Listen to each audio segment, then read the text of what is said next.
Hello guys. So hopefully this will just be a quick response to Mr. Thrive and Survive's video on debunking Kepler's laws.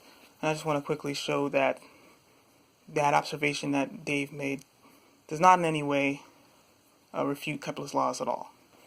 And so I want to explain how that works. So, and to be fair, Mr. Thrive and Survive, it wasn't just you that had misconceptions about what was actually going on. A lot of my fellow flat earth debunkers also were misunderstanding what's actually going on as well. So I want to explain how that works. So let's start off with a little demonstration or experiment or whatever. I'm going to spin around in a circle, and you can see that everything relative to me is spinning in the other direction, and this ball appears to be staying still. Now if I do it again with the ball moving slightly slower than the rate that I'm spinning, it appears to be spinning relative to the background as well. However, it is moving slightly slower, so therefore it appears to be spinning slower than the other objects around. It's the same thing when we're standing on Earth, that when the stars move around in a circle because the Earth is spinning, it appears to us from our frame of reference, in our rotating frame, it appears to us that the stars are spinning around us, and so is the moon. But the moon appears to be moving slower, and for that same reason. It's because the moon is orbiting in the same direction that we are, which means that it cancels part of that rotation, right? So that would explain why each night the moon appears to cross the meridian line, directly south, later and later each night. It does not explain, of course, at least not directly, why the moon seems to cross a meridian at different times, depending on whether or not it's over the equator, over the Tropic of Cancer, or Capricorn. So now let's explain that. And to illustrate that, there's a certain concept of the way spheres work that we need to go over first. So, if I am, say, on the equator, I don't know, in Zaire, well, Zaire doesn't exist anymore, but this is an old globe.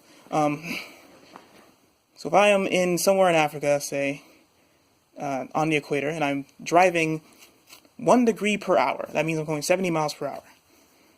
But let's say I go far north up to Norway. If I'm in Norway and I drive 1 degree per hour, I'm still going 1 degree per hour, but now I'm going 35 miles per hour. Because I am moving on what I believe is called a room line, that has a much shorter distance, about half the distance at that latitude. And if I go even further towards the North Pole, then that distance will continue to shrink and shrink and shrink, right?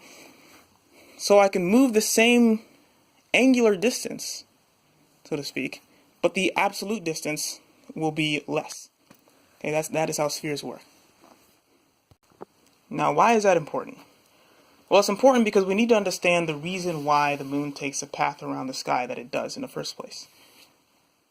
Now, first, let me say that the moon and the sun as well, except the sun does it on a several month basis. The moon does it much faster. But anyway, when the moon is above the equator, it will appear to take this great circle path around the celestial sphere. And when it is around the Tropic of Capricorn or Tropic of Cancer, it will appear to take more of a room line rather than a great circle.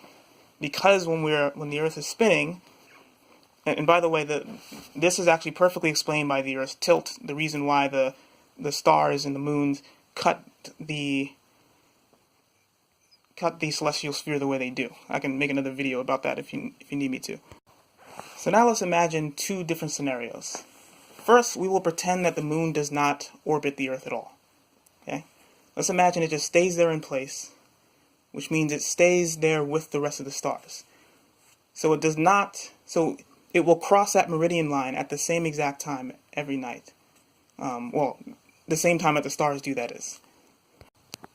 Now, one thing Physics Girl likes to say, or has said once before, is that if you want to understand something complicated, you take an extreme situation. So let's imagine that the Earth is not tilted 23 degrees on its axis, it's tilted in an extreme way, and the moon is sitting right there, right? So if the moon is tilted all the way over, almost all the way over, what path will the moon appear to take in the sky if the Earth is rotating like this? Well, it's going to appear to take this path, right? It's going to appear to take an extremely small, thin path around the celestial sphere, right above, like right around Polaris. As a matter of fact, if the Earth were tilted all the way over, then the moon would appear to almost stay in place right along with Polaris.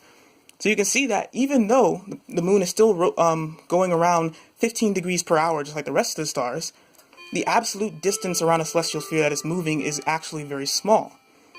Now let's take another case. Let's take the case where, let's say the Earth isn't rotating.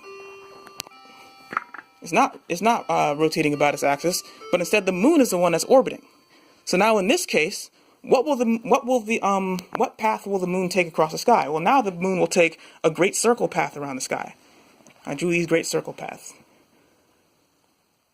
So these great circle paths are different great circle paths that the moon would take depending on the tilt of the Earth. So if we imagine that the Earth isn't rotating, but the moon is going around.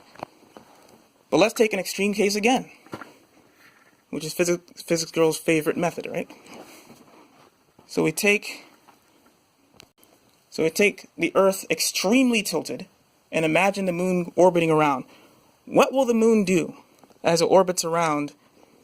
What will it appear for us? It will appear to take an extreme great circle path that's tilted all the way like this, which means the moon will move from here across the sky, right near Polaris, which is this white dot right here, and then go back down. So now let's combine those two things. Let's combine an extreme axial tilt with the Earth rotating as well, and the moon orbiting. That means essentially what you have is the moon appearing to take this room line around the sky each night. In other words, it's moving 15 degrees per hour, minus what? Minus this rotation, the great circle path rotation across the celestial sphere. In other words, because the great circle path is always the same angular distance across the celestial sphere, but the room line is not, it's smaller, even though this is 360 degrees, if you were to make it the same length as the great circle path, then it would be much less. Which means when the moon is rotating around the Earth, the difference in speed between the Earth's rotation and the great circle path will become greater. So, what does that mean? That means that while the moon is above the Tropic of Cancer or Capricorn, it means that the stars are all where the moon is. It's taking a path due to the Earth's rotation, taking a room line path around the celestial sphere, which is slower than the equatorial path. So both the Tropic of Capricorn and Tropic of Cancer paths will be shorter than the equatorial path, which means you would expect what? You would expect that the rotation, the orbit of the moon around the Earth will slow down the progress of the moon towards the meridian every night less. It will slow it down less when the moon is above the equator. That's exactly what we would expect. So you would expect that the amount that the moon is later to be less on the equatorial one and more when it is over the Tropic of Cancer or the Tropic of Capricorn. All right, because the Tropic of Cancer and Capricorn would be room lines around the celestial sphere. And so therefore you'd expect those to be later. So the 52 minutes that he recorded, that actually makes a lot of sense on a sphere. It actually doesn't make sense on a flat Earth. Why does it not make sense on a flat Earth? Because on a flat Earth, it would work for the Tropic of Cancer, right? You would expect the moon to be moving slower on the AE map, but you'd expect it to be moving faster than the equatorial path during the Tropic of Capricorn, because the Tropic of Capricorn is largest on the flat Earth map. So you would expect actually that the moon would wind up being latest at the Tropic of Capricorn and earliest for the Tropic of Cancer. I hope I said that in the right order. But instead we see that it's actually not as late for the equatorial one, but later for the Tropic of Cancer and Capricorn, which actually agrees with the globe model. So it does not debunk Kepler's laws at all. Now, I know that was a horrendously bad explanation. I'm sorry for that. But I want you to think about what I'm saying because that's the way it's actually working.